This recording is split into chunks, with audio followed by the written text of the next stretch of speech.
Magandang araw, sambayan ng Pilipino. Magandang araw, mga kababayan. Kasama niyo po ngayon si Ka Eric sa isa na namang episode ng ating Balita at Talakayan. Mga kababayan, sa gusto pong tumulong at magsuporta para po sa ating advocacy channel na Ka Eric Celis YouTube channel, pwede po kayong mag-subscribe at magpa-member. Ang latest update ng YouTube is 350 pesos per month. So kung sa mga abroad na mga kababayan po natin, that is around how much? Mga nasa $6. Yeah, $6. 1 month na po yon. Less na po ang kanyang advertisement. May share si YouTube, may share si Ka Eric. Patungkol naman po sa ating monetized na Facebook page. Ang name po na gamit natin ay Jeffrey Ka Eric Celis 2.0. Pwede rin po kayo mag-subscribe at magpa-stars o members. Malaking tulong din po yan para sa advocacy support sa gustong tumulong sa isinusulong ni Ka Eric na Bangon Sambayanan People's Movement, Organizing and mga People's Forum. At pati na rin po sa aking pag-survive sa pamilya ko. Maraming salamat, and don't forget please like and share ang ating Bigwas ng Agila 2.0. Katandem ko po dyan si Dr. Lorraine Marie Badoy. Muli, saludo. Maraming salamat sa inyong pagtitiwala, pagmamahal at patuloy na walang sawang pagsusuporta sa kay Ka Eric sa lahat ng social media platform. Bigyan po natin ng pagpapaliwanag itong naging pahayag ni Marcos Jr. sa kanyang press briefing o media conference sa kanyang travel sa Canada. At ito ay tungkol sa sinabi niya na kung racket ko ang pangungurakot or korupsyon, hindi bakit ko sinira ang racket ko? Ako pa nga ang nagbunyag, ako nga ang nagpanawagan na maimbestigahan ito. Yan ang binabanggit ni Marcos Jr. So maganda siguro na mabigyan natin ng konteksto at maliwanag na punto de vista kung ano po ang palusot na ito at gimmick ni Marcos Jr. Okay. Number 1, itinuturo po ni Saldico si Marcos Jr. na mastermind sa pagiging utak at pasimuno kasama si Martin Romualdez kung bakit nagkaroon na sindikato na budget.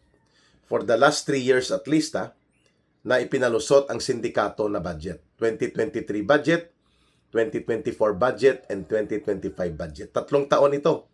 Sa loob ng 3 taon na ito, 1.9 trillion pesos ang dinurubo, kinulimbat at sistematikong nakurakot ng grupo nila Marcos. Of course, nakinabang din yan si Saldico. Pero, ang lahat ng yan, doon tayo magpunto. Doon natin tingnan paano nagsimula at paano naipatupad. Okay. Ang budget cycle po, o yung 1 taon para magkaroon ng budget ang gobyerno, nagsasubmit po ng NEP, National Expenditures Program, NEP. Yan po ang plano ng gobyerno at mula sa executive doon sa National Budget Coordinating Board or Coordinating Body na binuo ni Marcos, mga economic planners and budget and financial consultants niya at mga representante ng Finance and Budget Department nagbubuo ng NEP. At mula sa NEP po, i-include dyan ang mga idadagdag sa Kongreso na budget, kahiwalay man yan, Senado, House of Representatives, at sa Judiciary. And then, magsisimula na pagpasok ng NEP sa House of Representatives. Doon po, nagsisimula ang sinasabi ni Saldico na pagsindikato sapagkat pinag-uusapan nila ang mga insertions. Hindi po kasama sa NEP o National Expenditures Program. Billions of pesos po yan. Lalo na sa flood control scam at iba pang mga farm-to-pocket road o iba pang mga infra projects na mainly ipinatupad sa DPWH. Insertions, no? So, ibig sabihin, alam ni Marcos ang insertions. Alam niya kasi ang insertions na to, wala ito sa NEP. Wala ito sa National Expenditures Program.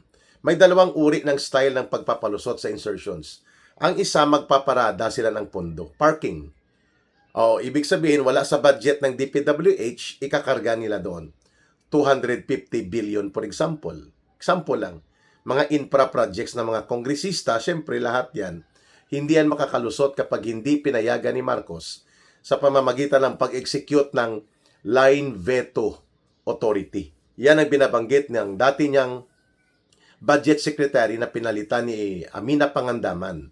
Si dating DBM Secretary Benjamin Jokno na naging DBM Secretary din ni Pangulong Duterte. Ang sinasabi ni Benjamin Jokno, lahat ng mga items sa budget, kapag ito ay bumalik na sa, kay Marcos o sa presidente, kapag hindi niya ito gusto ipatupad at hindi niya naging bahagi ng kanyang plano sa National Expenditures Program at may bukol o may duda, pwede niyang i-execute ang tinatawag na line veto budget or line veto power na hindi niya ginawa sa maraming mga insertions at unprogrammed appropriations. Okay? Klaro ang pattern, no? Kunwari wala doon sa National Expenditures Program, NEP. Pero pagdating sa deliberation sa House, hanggang sa Senate, hanggang sa bicameral committee conference, before mabuo ang National Budget Bill at i-forward kay Marcos at pipirmahan niya bilang General Appropriations Act, may mga insertions. Ang isa ay parking o parada, mga kababayan. So, ang parking or parada ay ikinakarga. Hindi direkta sa mga district level, kundi ipapalusot sa Departamento, Agriculture, DPWH, DepEd, di ba maalala ninyo? Sinabi ni Sara Duterte na 2 tao ang nagkokontrol ng budget ng pera ng buong Pilipinas. Si Saldico at si Martin Romualdez noong 2024. Binanggit po niya yan, mga kababayan. At sinabihan nga siya noon ni Saldico at ni Martin Romualdez nang hindi pa lubusang nabubuwag ang UNITEAM na magpaparada ng 24 billion pesos na programa sa school rehabilitation and additional school construction. 24 billion pero ang 19 billion ang magpapatupad sila Martin Romualdez at sila Saldico. Ang 5 billion maiiwan sa DepEd discretion. So, ang tawag po dyan, parada. Parada or parking. Yan. Dahil coordinated yan sa agency. Sa agency head, parada or parking yan. Pero patago yan, insertion yan. Ang isang forma ng insertion, yung sagasa. Sagasa, ibig sabihin hindi alam ng agency, hindi rin po alam ng kongresista sa distrito na ito, pero mag-insert sila Saldico at Martin Romualdez. Sa utos yan ni Marcos. Coordinated yan, hindi yan simple na parang dinaya si Marcos. That's not the case, mga kababayan. So, ang isang forma ng insertion, sagasa. Ang sagasa, hindi na kinoordinate sa department head at sa agency, hindi na rin kinoordinate doon sa kongresista to be explained later. Yan pong sagasa. For example, district ko, Iloilo City. Mayroon ako dito na 180 barangays, lalagyan nila Martin Romualdez, for example, ng proyekto na hindi na-coordinate sa akin bilang congressman. At bibigyan nila dito ng proyekto na 5 billion. Whatever is the design, pwedeng unprogrammed yan, pwedeng yan ay lump sum, no? Assistance to local government in Iloilo City through congressman ganito. Ipapasok nila yan sa akin. Sagasa po yan, ikakarga nila sa DPWH, hindi rin coordinated. 5 billion yun. Pero pagdating sa may pundo na at nakalusot na kay Marcos doon, sasabihin nila yan, okay, sa 5 billion, 10% ka dyan. So what is 10% of 5 billion? That is 500 million kaagad, mga kababayan. Tama ba? Tama. 10% is 500 million kaagad ng 5 billion. Tapos, siyempre, yung natitira, papartihan din yung DPWH. Halimbawa, 200 million doon sa DPWH, bahala na si Bunuan. 700 million na. Tapos, yung natitira na mga 4.3 billion, ang implement lang dyan, mga 1.3. Ang 3 billion, kakartidahin na nila. Yan. That was the scheme. So, lahat ng ito, ng insertion, parada or parking, at sagasa o bangga, lahat ng yan, insertions, illegal. Hindi na pagplanuhan, hindi dinisenyo, hindi na programa sa National Expenditures Program. Pero bumabalik kay Marcos. At dyan ang binabanggit ni dating Budget Secretary Benjamin Diokno na ang kalakaran na yan ay parang pork barrel din yan na pinapalusot.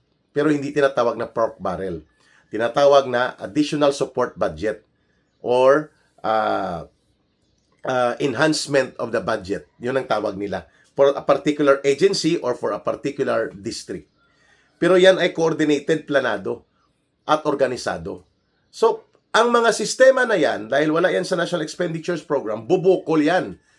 At makikita ni Marcos, bakit nagkaroon ng additional 400 billion sa DPWH? Hindi ko naman to na programa. Makikita din yan nila Amina Pangandaman o nila Benjamin Diokno. Makikita din yan nila Ralph Recto at nila Bersamin kasi dadaan yan sa kanila bago papirmahan sa presidente para maging General Appropriations Act. Diyan pumapasok ang hindi pagsasagawa ni Marcos Jr. ng line veto power na pwede niyang tanggalin yon at pigilan. Hindi ko to papayagan. Ginawa yan ni Pangulong Duterte na kapag bumubukol ang mga agencies budget na wala sa kanyang National Expenditures Program, nagkakaroon siya ng line veto power. Ine-execute niya yan, veto. VETO. Power of the President yan sa Executive Department under the Constitution na mapigilan po ang mga akto ng Kongreso. That can only be removed or magkakaroon lamang ng override sa veto by the vote yata of 3/4 ng Kongreso. I-reinstate nila yan. Pero the moment na na-veto ng Presidente yan at hindi niya pinirmahan, usually hindi na yan ino-override out of respect to the President. Hindi na nila binabago yan. So, doon pa lang sa failure ni Marcos na mag-exercise. Halimbawa, itong bumukol ang budget ng DPWH at ng mga unprogrammed appropriations ng every year umaabot sa first 2023 niya, umaabot ng almost 800 billion pesos, hindi siya nag-line veto budget. Power. Hindi niya vineto. Pinabayaan niya ang mga unprogrammed appropriation. Isa din po yan sa pandaraya. Ilalagay nila sa unprogrammed appropriations sa Kongreso, pero nakatago doon ang target. For example, out of the unprogrammed appropriations, more than 4,200 flood control projects ang pinayagan ni Marcos na may patupad sa loob ng 2024 and 2025. 4,200 flood control na wala namang flood control project talaga. Scam. At sino po ang nagpaparelease ng unprogrammed appropriations in the budget? Si Marcos po, upon recommendation ng kanyang budget secretary. So alam ni Marcos na mayroong mga unprogrammed appropriations, alam niya. But still, pinirmahan niya ang budget 2023, 2024, 2025. At sa isang pagkakataon sa 2025 alone, ang mga unprogrammed appropriations at insertions umabot ng almost 500 billion pesos. Wala yun sa budget, wala sa NEP. Ang pinigilan lang ni Marcos is around 28 or 30 billion, kulang-kulang. Meaning, ang 470 billion pesos na insertions at mga unprogrammed, mga pandaraya yun sa budget, pinayagan niya last year in 2025. So, papaano po sasabihin ni Ginoong Marcos na siya ay walang alam at hindi siya sangkot at kung bakit racket niya ito, sisirain niya? Yan ang pinakabobo at tarantado na statement. Mga kababayan. Bakit?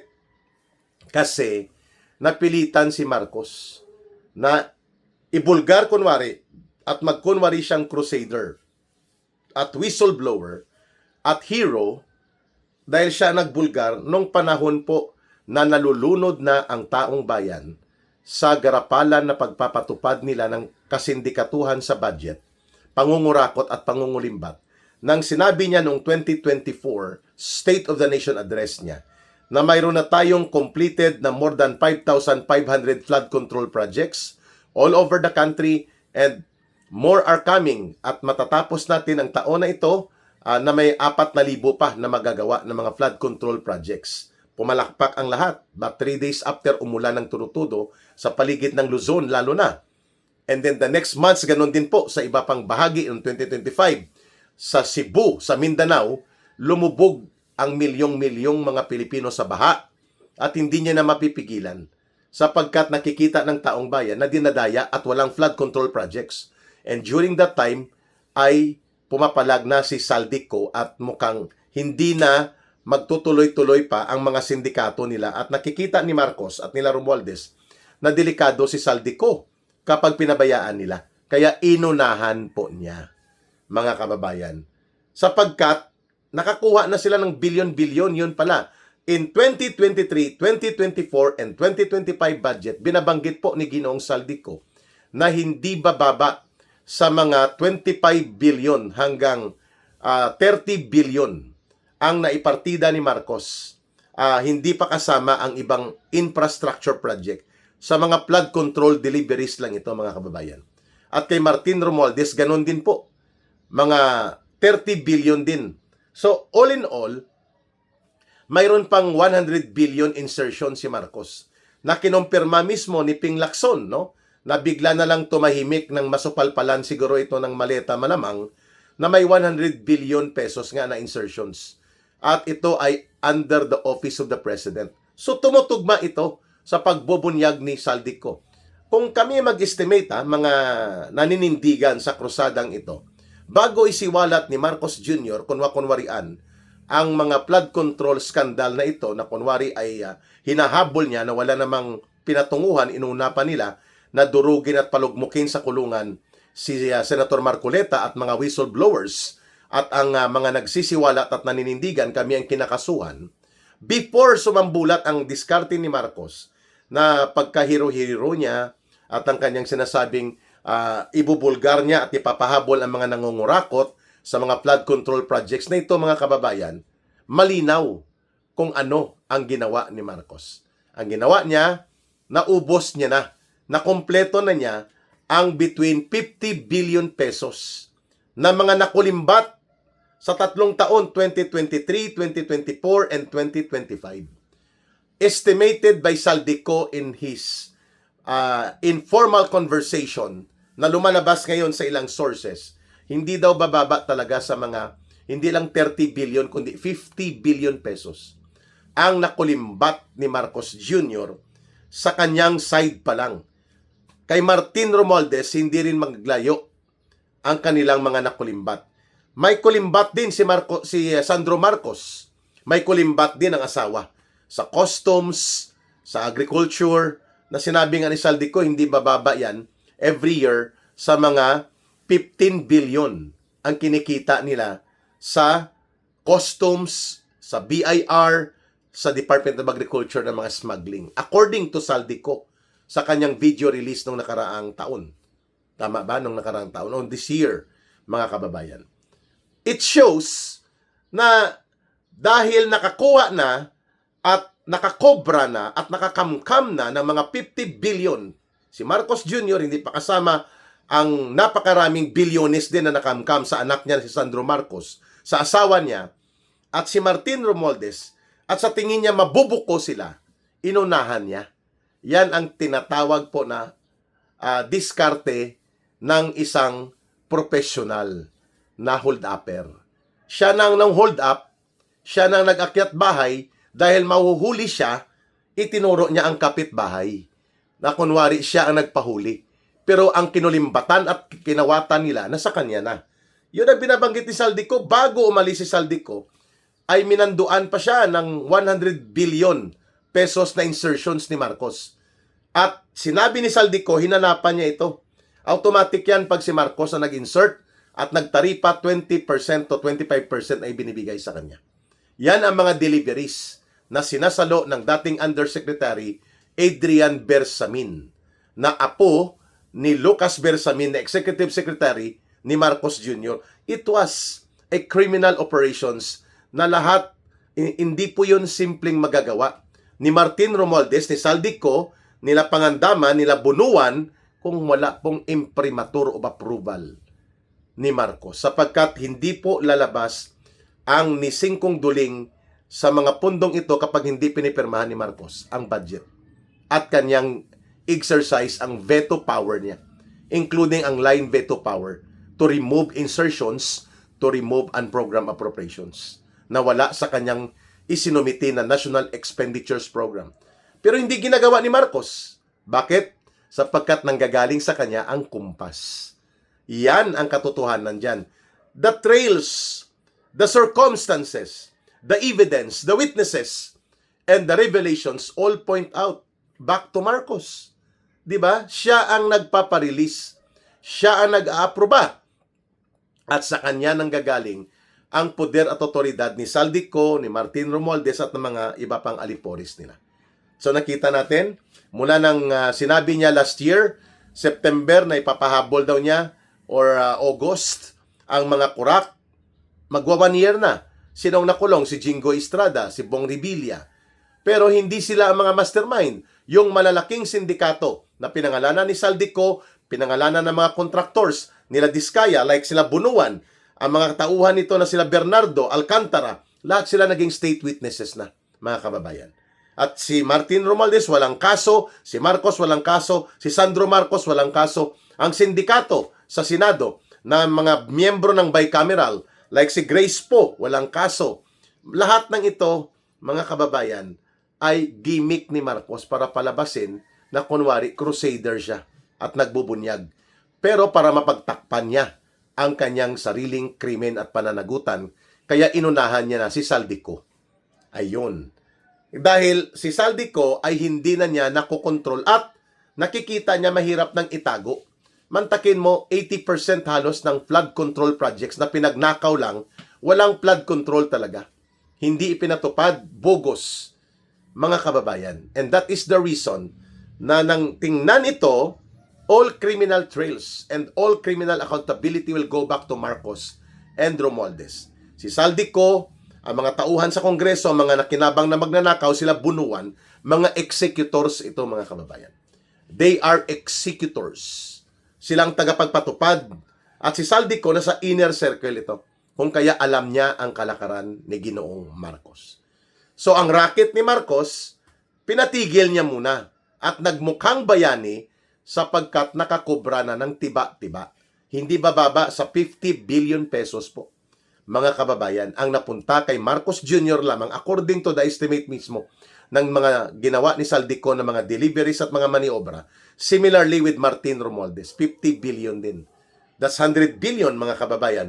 Hindi pa kasama ang diskarte ni Sandro Marcos, ni Lisa Araneta, at marami pang katiwalian na natabunan na ng mga pagkukunwari at mga diskarte ni Marcos na ituro sa iba ang pananagutan at magkunwaring siya ang hero and crusader of the corruption. Well, in fact, it all started with him. Kasabwat ang kanyang pinsan na si Martin Romualdez. Ang katotohanan ay mahirap itago.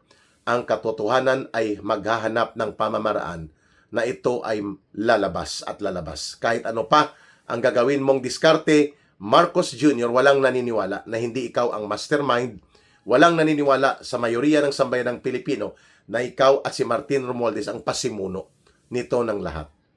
Maraming salamat, mga kababayan, sa inyong pagtitiwala at pagsubaybay sa ating Ka Eric Celis Balita at Talakayan at Ka Eric Celis YouTube channel. Mabuhay po kayo, mahalin natin ang bansang Pilipinas. Walang ibang magmamahal nito kundi tayo ring mga Pilipino. Para sa Diyos at sa Pilipinas nating mahal, may God bless everyone. And also to those who are Muslim brothers and sisters, may Allah will be with you. Mga kababayan, huwag po tayong magsawang manindigan sa tama at para sa katotohanan. Maraming salamat. Bye for now. Ito po si Ka Eric. Mabuhay!